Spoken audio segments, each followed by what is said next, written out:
Les attentats du 13 novembre 2015, Stéphane de Bourgie est avec nous. Vous avez perdu votre épouse ce soir-là. Ouais. Bonjour Stéphane de Bourgie. Bonjour Patrick. Vous êtes très connu parce que vous êtes un grand photographe. Les plus grands 1m88. Voilà, non mais c'est vrai, les plus grandes stars viennent devant votre objectif. Je pense en fait à Sting, beaucoup d'autres, des politiques, des chefs, etc. Ouais.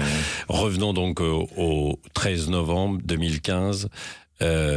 Qu'est-ce qui s'est passé? Vous n'étiez pas en France quand ça s'est produit? Non, moi j'étais à l'autre bout du monde, j'étais en Chine, voilà, pour un client, je faisais des portraits là-bas, et j'ai été prévenu par un de mes frères au téléphone, alors que j'avais eu ma femme juste avant, la veille, et tout allait bien, quoi. Oui, le soir même, vous avez le soir même, je l'ai appelé pour lui Véronique donner au téléphone. J'ai appelé Véronique pour lui donner des nouvelles de ma première journée de prise de vue à Shanghai, et j'avais pris un avion le soir pour aller à Guangzhou pour recommencer d'autres photos le vendredi à Guangzhou, et voilà, et arrivé à mon hôtel dans la nuit, je l'ai appelé parce qu'avec le décalage horaire, voilà.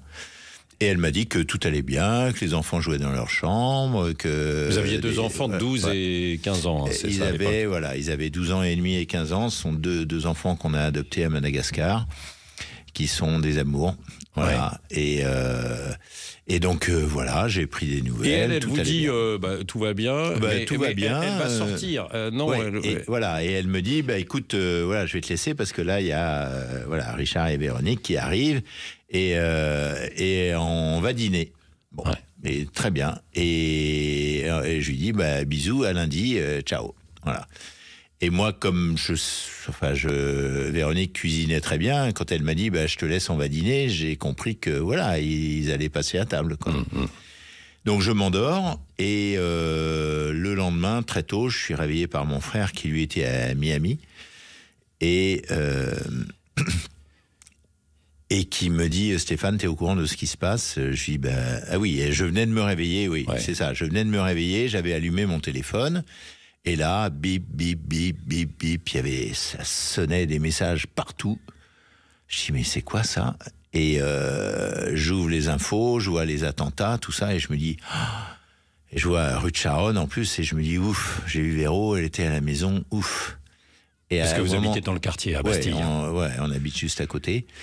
Et à ce moment-là, mon téléphone sonne, c'était mon frère qui était lui aussi un peu à l'autre bout du monde, à Miami, et qui me dit, Stéphane, t'es au courant de ce qui s'est passé? Je lui dis, je viens d'ouvrir les infos, là, sur mon téléphone, oui, je vois les attentats à Paris, là.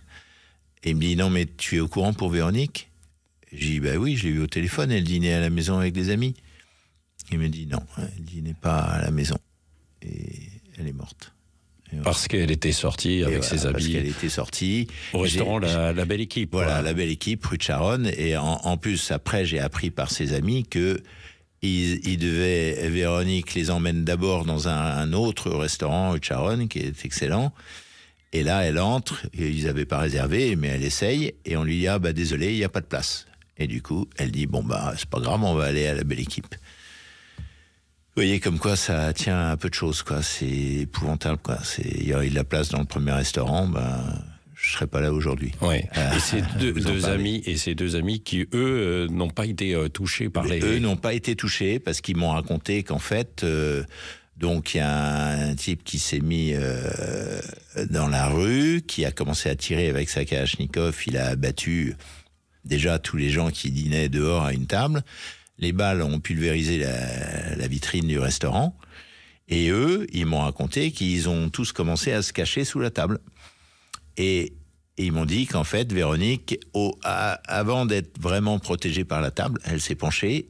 Et en se penchant, elle s'est pris une balle sous l'aisselle qui lui a traversé les poumons, le cœur et tout ça. Et elle s'est écroulée par terre. Et voilà, mes amis savaient pas trop quoi faire, ils sont pas médecins, quoi. Et très vite, ils ont entendu les pompiers arriver. Donc ils les ont appelés parce qu'ils s'occupaient de tous les gens qui avaient été fusillés déjà sur le trottoir. Mais... Et vos deux enfants, qui les a prévenus?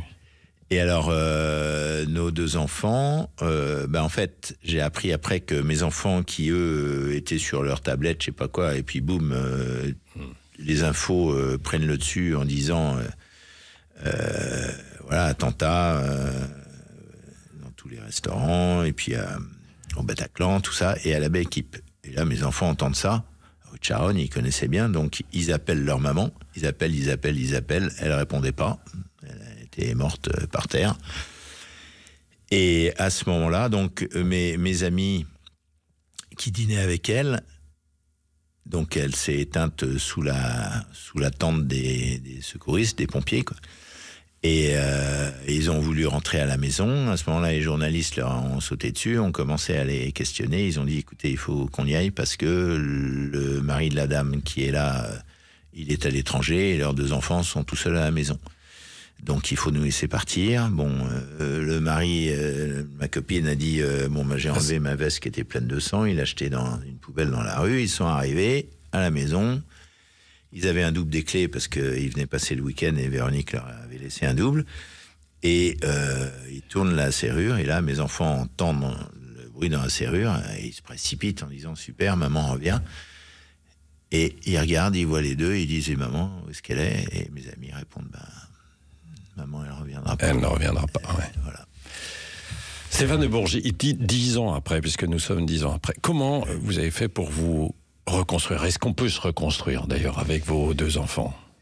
Oui, je crois que la clé de tout, c'est l'amour avec mes enfants et mes frères et sœurs, puisque j'ai plus de parents depuis longtemps déjà, mais mes frères et sœurs sont très proches et avec mes enfants, on s'adore.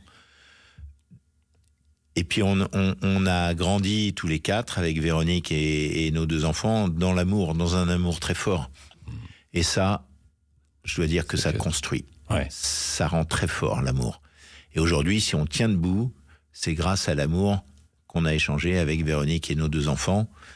Et mes frères et sœurs aussi, ils ont tenu après la mort de nos parents et ils sont venus m'aider. Ils sont toujours là à mes côtés, aux côtés de mes enfants, quoi. Ouais. Même s'il y a des épreuves, ça c'est une épreuve en fait terrible, quoi. Et puis après, on sait que psychologiquement c'est dur. Oui, mais on sait déjà. Je sais que Véronique, elle aimerait pas qu'on soit pas bien. Ouais. Donc déjà, on tient debout aussi pour elle.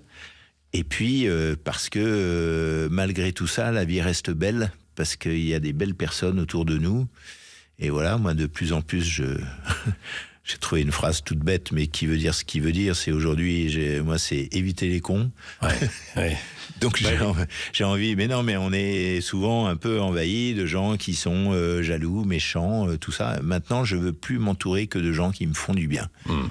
Et mes enfants, c'est pareil, quoi. Donc ouais, et c'est comme ça qu'on réussit effectivement à tenir, à vivre. Et sur les... Et mon métier aussi. Et votre métier, parce que vous êtes toujours photographe. Et vous avez poursuivi aussi d'ailleurs l'association qu'avait montée votre épouse, en fait. Voilà, oui. Enfin, c'est une association qu'on avait montée ensemble quand on a adopté nos enfants. Ouais. On s'est dit, voilà, on ramène 2 enfants. Enfin, déjà, c'était au moment où on a adopté notre fille, notre première fille. Donc on s'est dit, on ramène un enfant de Madagascar, mais on ne peut pas oublier les autres qui restent là-bas. Donc on a monté une association, donc en 2000, et là, quand Véronique a été tuée, je me suis dit, je ne peux pas laisser tomber l'association. C'est un peu comme notre 3e enfant, vous voyez. Ouais. Et là, ce qui s'est passé, c'est que moi, il fallait que je gère la douleur de mes 2 enfants, que je gère ma douleur à moi, et que je continue à travailler, comme je suis indépendant. J'ai pas de salaire, fallait que je fasse ces photos. Ouais. Et je me suis dit, j'ai pas le temps d'aller voir les sociétés, chercher de l'argent à droite à gauche, comme faisait Véronique, super bien, mais moi j'avais pas le temps, quoi. Et en fait, comme dans mon métier, je photographie énormément tous les grands chefs français. Ouais. Ils ont tous été super autour de moi. Ils m'ont dit, Steph, comment on peut t'aider, tout ça. Et je leur ai dit, si on montait un dîner caritatif. Ouais. Et voilà, donc depuis 10 ans, on a fait une année, j'étais à l'hôpital, et une autre année, il y a eu le Covid. Mais sinon, chaque année, on fait un dîner.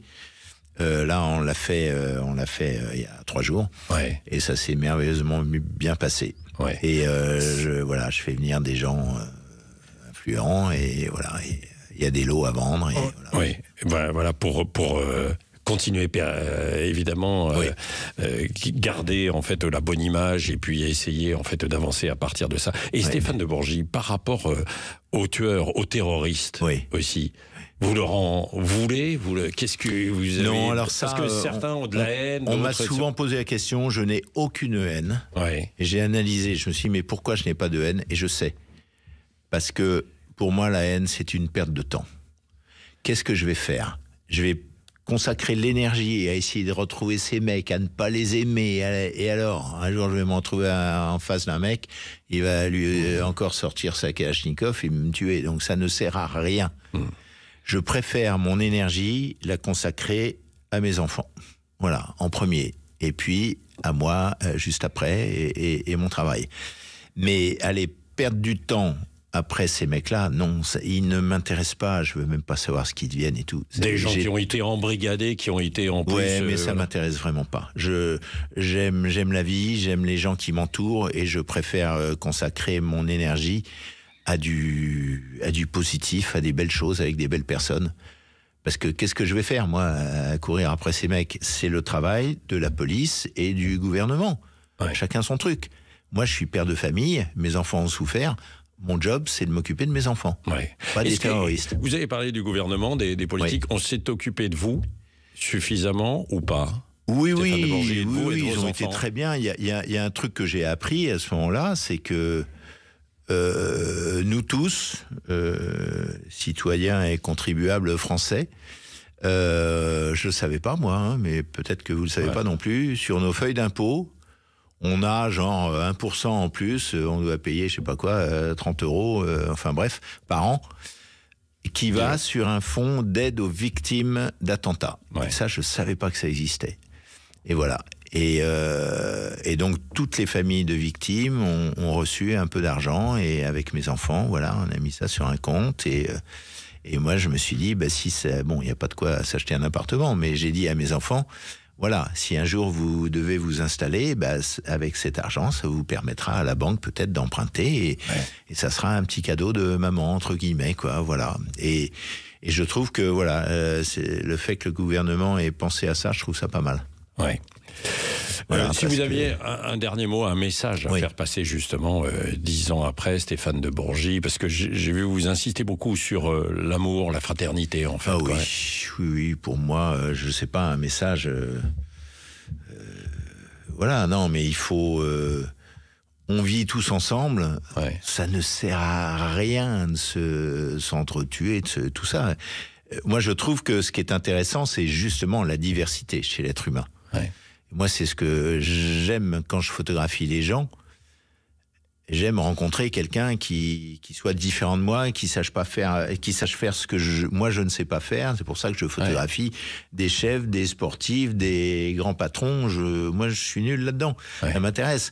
Et voilà, rencontrer un arabe, un juif, un chinois, un sénégalais, tout ça, ça m'intéresse. Ouais. Je trouve que la variété et la diversité est au contraire enrichissante. Ouais.